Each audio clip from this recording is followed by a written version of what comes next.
कपड़ा ला लो। ठीक है, जा अखबार वगैरह हम पेपर कोई भी बटर पेपर होवे एक हैजो पर वशा के वशान तो बाद इन्हों खुश खा लेना ताकि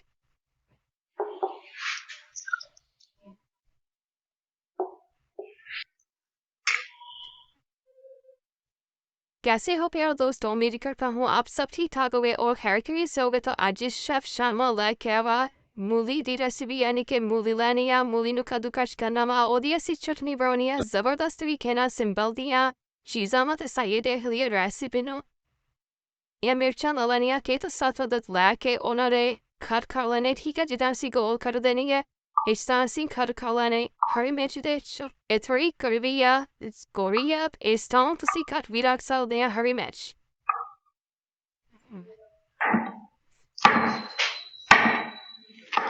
चटनियाँ सी करनी है एक बोल के अंदर ऐड कर देनी है, छोटी सी कोली के अंदर कर लो। जब बर्तन ऐड करनी है इस तरह का ठीक है। Vinegar Sirka ले लेना।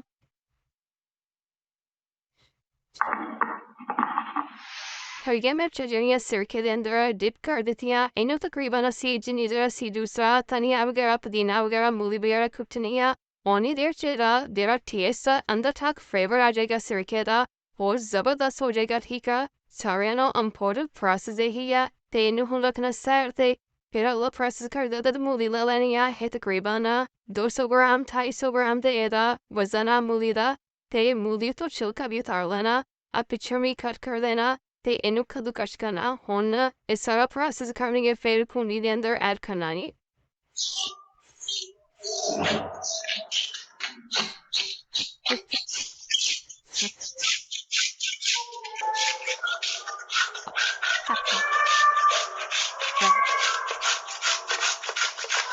मूलियाँ ਜਿਹੜੀਆਂ ਕੱਦੂ ਕਸ਼ ਇਸ ਤੋਂ ਕੀਤੀਆਂ ਕਿ ਕੁੱਟਣ ਦੇ ਵਿੱਚ ਆਸਾਨੀ ਹੋ ਜਾਂਦੀ ਹੈ। ਅਸੀਂ ਕੱਟ ਕੇ ਵੀ ਕਰ ਸਕਦੇ ਹਾਂ ਉਹ ਫਿਰ ਮੋਟੇ ਮੋਟੇ ਹੁੰਦੇ ਇਹਦਾ ਕੱਦੂ ਕਸ਼ ਈਜ਼ੀਲੀ ਕਰਕੇ ਤੇ ਕੁੱਟ ਸਕਦੇ ਹਾਂ। ਇੱਕ ਪਿਆਜ਼ ਦਰਮਿਆਨੇ ਸਾਈਜ਼ ਤੋਂ ਵੀ ਛੋਟਾ ਵਾ, ਠੀਕ ਹੈ, ਮੀਡੀਅਮ ਸਾਈਜ਼ ਤੋਂ ਵੀ ਛੋਟਾ ਵਾ ਤੇ ਇੱਕ ਟਮਾਟਰ ਜਿਹੜਾ ਨਾ ਸਖਤ ਜਿਹਾ ਲੈਣਾ ਜਿਹੜਾ ਹਰਾ ਹੋਵੇ ਨਾ ਉਹ ਫਿਰ ਉਹ ਕੜਾਹੀ ਦੇ ਵਿੱਚ ਹੁੰਦਾ ਪਰ ਉਹ ਬੜਾ ਜ਼ਬਰਦਸਤ ਜ਼ਾਇਕਾ ਜਿਹਾ ਦਿੰਦਾ ਤੇ ਟਮਾਟਰ ਅਸੀਂ ਹੁਣ ਐਡ ਕਰ ਦੇਣਾ ਚੌਪ ਕਰਕੇ।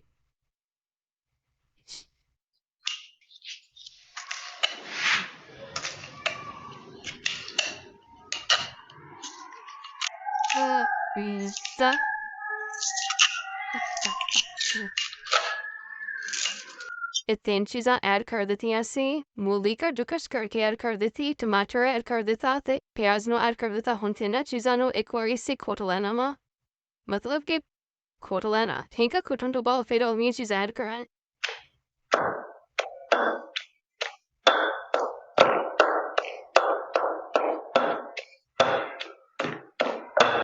माशाल्लाह जी ना दर्दा या हो गया वा ते ज़रान के चेक कर लो। इस तरह ना एक बार पीस लेना वा ते मेहनत ज़रूर होंदी है। अगर मशीन च भी पेस्ट बना सकते हो फिर ना मज़ा नहीं आंदा खान दा, बिच लज्जत नहीं आंदी। पेस्ट और चटनी फुल बरीक हो जाती है फिर टेस्ट नहीं आंदा।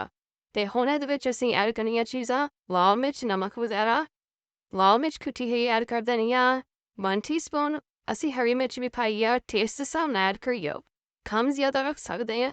नमक जेह्ड़ा करना वा ओह् भी टेस्ट दे हिसाब नाल ऐड करना जी, ठीक। इहदे अंदर ना मूलियां ने प्याज ने टमाटर ने पानी छड्डेआ वा, ठीक है। ओह् पानी आपां बाहर नहीं करना, उस्सै चीज़ दा टेस्ट होना वा ते इस चीज़ बाहर नहीं करना, ठीक है। हरी मिर्च ते नमक ऐड करन तो बाद असीं जेह्ड़ियां हरियां मिर्च ऐड कीतियां सी ना ओह् सिरके दे अंदर ओह् असीं हुण सिरका नहीं ऐड करना ते ओह्दे विचों जेह्ड़ी हरी मिर्च है ना इदां नचोड़ के तो ओह् ऐड कर देनी आ।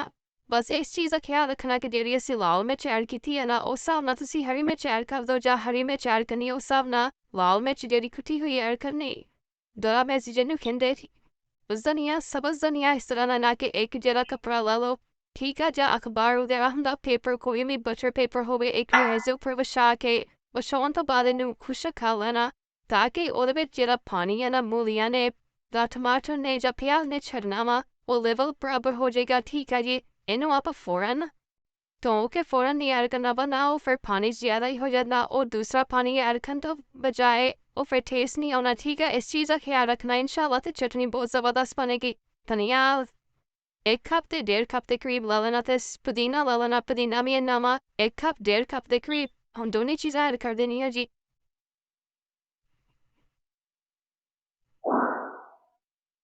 ਹਰਾ ਧਨੀਆ ਵੀ ਐਡ ਕਰ ਦਿੱਤਾ ਤੇ ਪੁਦੀਨਾ ਵੀ ਐਡ ਕਰ ਦਿੱਤਾ। ਹੁਣ ਅੱਛੇ ਤਰੀਕੇ ਨਾਲ ਕੁੱਟ ਲੈਣਾ।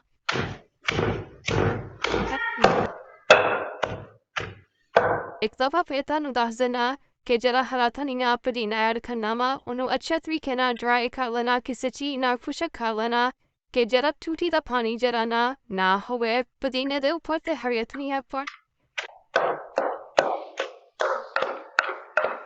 ਚਟਨੀ ਰੈਡੀ ਹੋਈ ਆ। ਇਸ ਚੀਜ਼ ਦਾ ਵੀ ਖਿਆਲ ਰੱਖਣਾ ਜਦੋਂ ਕੁੱਟਣਾ ਨਾ ਚਟਨੀ ਨੂੰ। ਤੇ ਅੱਖ ਵਿੱਚ ਮਿਰਚ ਵਗੈਰਾ ਨਾ ਪੈ ਜਾਵੇ, ਤੇ ਮੇਰੇ ਅੱਖ ਵਿੱਚ ਮਿਰਚ ਪੈ ਗਈ ਸੀ ਤੇ ਉਹ ਲਾਲ ਸੁਰ ਹੋ ਗਈ, ਦਬਦਬੀ ਕਰਦੀ ਆ। ਤੇ ਇਸ ਚੀਜ਼ ਦਾ ਮੈਂ ਖਿਆਲ ਰੱਖਣਾ।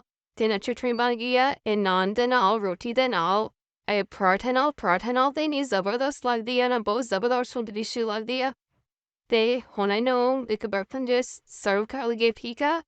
ਤੇ ਮਿਲਦੇ हैं नेक्स्ट रेसिपी के अंदर, नेक्स्ट वीडियो के अंदर। अल्लाह हाफिज़।